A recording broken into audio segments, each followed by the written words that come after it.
much more bigger cave is on the other side. And another thing on this area, ma'am, meron tinatawag ditong man-made hole. Okay? And ayan, netatak. And probably something was been recovered here. Okay, ito, dito naman tayo ngayon sa Yamashita's treasure. Okay, there are lots of misconceptions about the Yamashita's treasure. Okay, the truth is, the Japanese soldiers never brought any treasures while they were fighting the war. Now, those treasures were being collected and looted by the Japanese Imperial Army when they were invading different parts in the Southeast Asia. Now, it was General Tomoyuki Yamashita who ordered that all of the looted treasures must be brought here in the Philippines for safekeeping. Pero, imposible po kasi na maikipagyera kami dala ang kayamanan. Okay? Kalokohan po yun. So, yun po yung istorya nun. Hindi, uy, ang mga Hapon may dalang kayamanan. Mali. Dito lang ipinatago. So, yun yung istorya.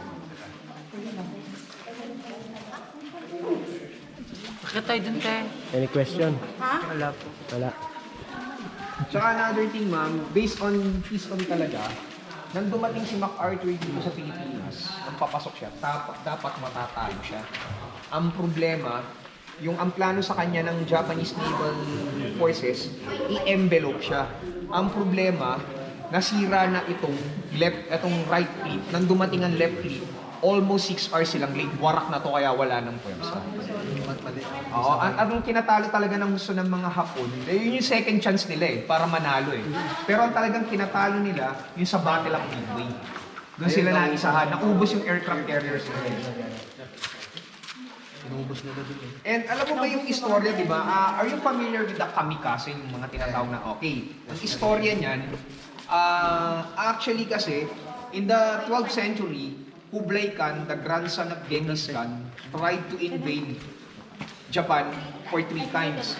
But the problem is every time he would launch his campaign, laging bagyo. So, lagi nawawarak yung fleet. Now, it's because etong si Genghis Khan, si Kublai Khan, si Batu Khan at si Kublai Khan, mga naniniwala sila sa sorcery. Ang iniisip nila ngayon ng Kublai Khan, ang Japan is protected by the Debal Queen. Kaya, kinancel niya yung